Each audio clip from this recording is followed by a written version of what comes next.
my name is Krystal Everdeen, and today I'm going to show you how to crochet this detailed halter top. For this project, I am using size 4 yarn from the brand Vanna's Choice, as well as a size 5mm hook.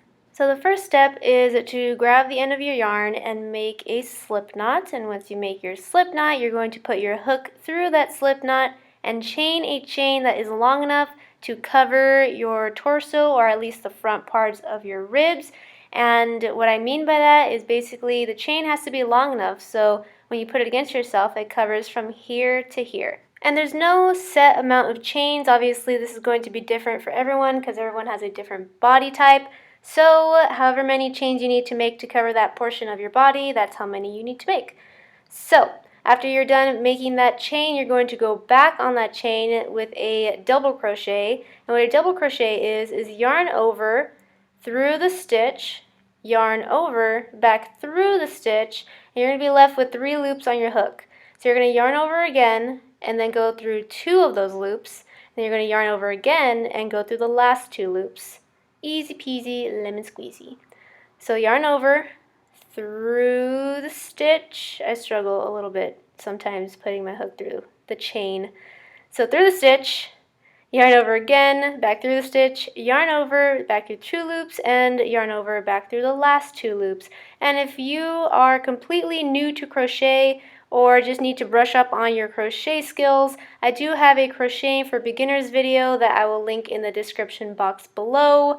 And you can go ahead and watch that, learn from it, practice with it, and then come back to this tutorial or even try out some more beginner-friendly tutorials that I have. Totally up to you. But yeah, basically all you need to know for this project is how to double crochet and how to chain. So if you know those 2, then you're good. So what you're going to do is continue double crocheting until you reach the point where you want to start making that detailed design in the middle. And for me, all I really did was put it against myself and determine, okay, this section I want to remain solid, that way it can cover my breasts. And then right here in the middle, when I put it against myself, I'm looking at it, right here in the middle is where I want this detailed design to be. So I marked off where my last double crochet was going to be, and then I went ahead and double crocheted to that point, and then I chained 10, then skipped 10 stitches, went into this 11th one right here with a double crochet, and after I've made that initial double crochet, I just continued down that row with more double crochet until I reached the very end. So again, all the detailed part of this top is just really comprised of 10 chains right in the middle, and the first row is the most difficult because you need to make sure that both sides are even. And once you've determined that, then you're good because everything else is very repetitive and very easy. So it's just that first row that's a little complicated. So once you reach the end of the row, you're going to flip it over, chain 2, actually you didn't see my first one, but you're going to chain 2 and then continue down the row with more double crochet on top of the previous row of double crochet all the way until you reach the middle again. And once you reach the middle, you're just going to do the exact same thing.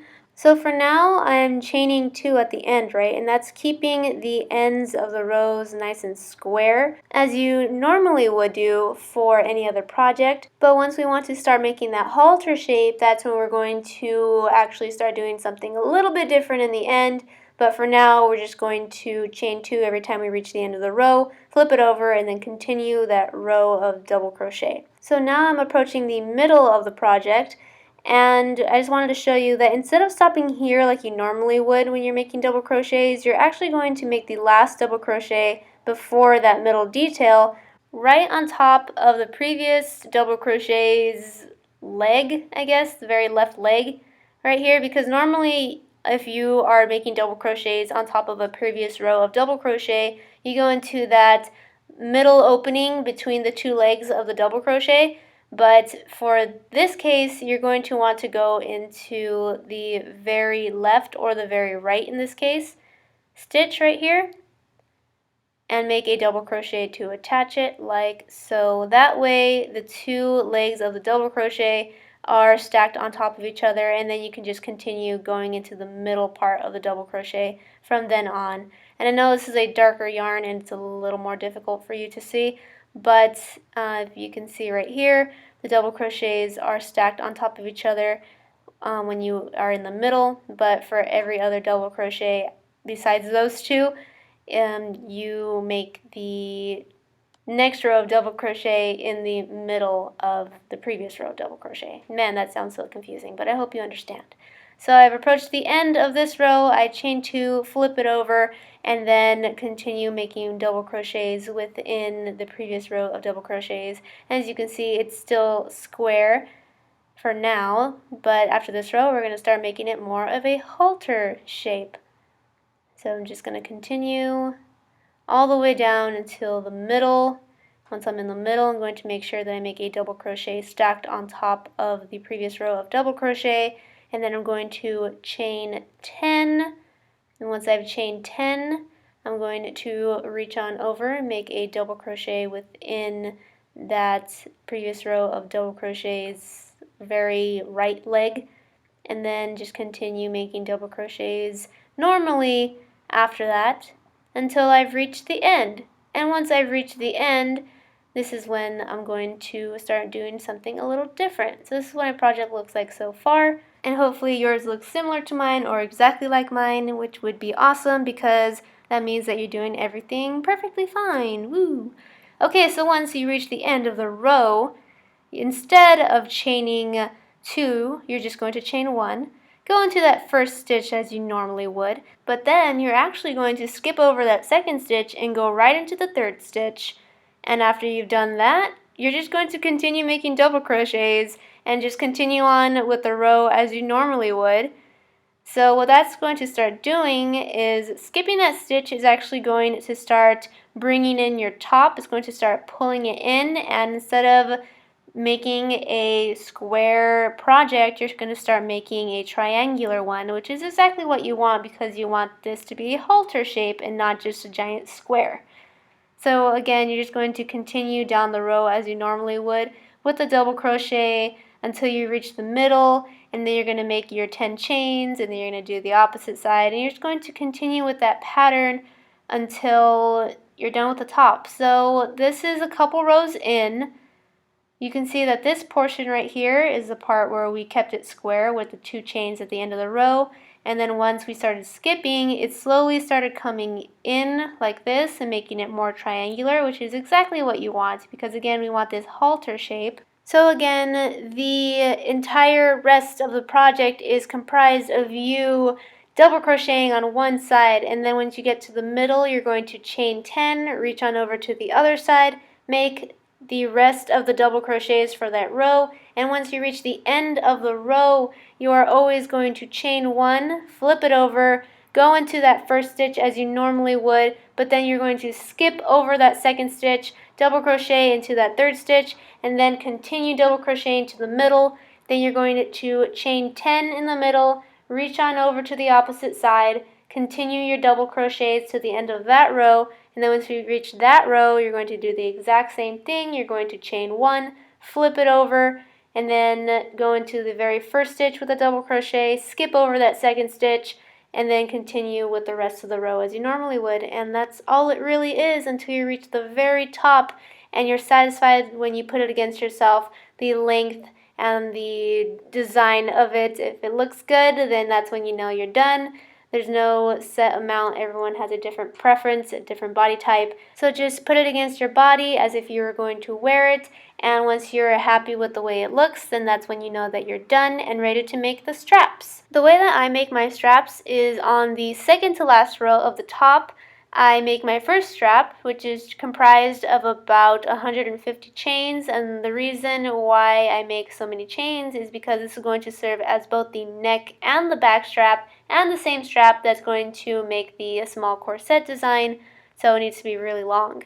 And once I have completed that very long chain, I'm going to go down that chain using a slip stitch, and all a slip stitch is putting your hook through the stitch, yarning over, and then bringing it back through that last loop, and that's all slip stitch is. So once I have completed the entire chain of slip stitching. I'm going to do my last row of the top and then make my second strap.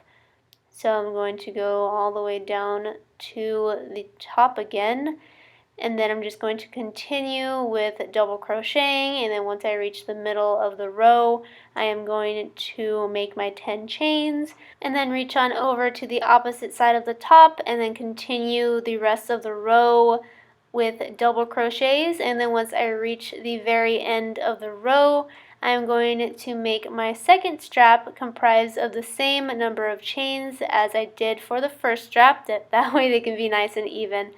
So 150 chains for me, and then however many for you. Of course, it's going to be different for everyone. You can just feel it out, guess, do some trial and error. There's no problem with that.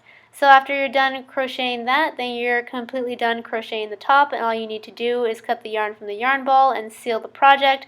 But I'm not going to do that because I'm actually going to unravel this project and use the same yarn for another tutorial later on. So that's why the string is still attached, if you're wondering. Okay, so what you're going to do is determine which side you want to be the front and which side to be the back. And once you've determined which side is the back, you're going to flip it over so the back faces you, and then you're going to grab the straps, bring it over to the opposite side of whatever strap it is, and you're going to attach it to about this portion of the top. I really can't explain it. You're going to attach it to the bottom part of the top, but one's higher than the other one, if that makes sense. Hopefully it does. So again, you're going to reach it over to the opposite side and then attach it to a higher stitch as opposed to the very bottom stitch, and then you're going to reach it over again to the opposite side, and then you're going to attach it to the bottom stitch. It should look something like this, and it's just a small corset design. I'm not even sure if I could even call it a corset design because it's so small, but it's like a crisscross design if anything. So after you've done that, then you are completely done with the top, and all you have to do is style it now. Woohoo! So I hope you enjoyed this video. If you did, please give it a big thumbs up, and don't forget to click that red subscribe button if you have not already, so I can see you next time. Bye!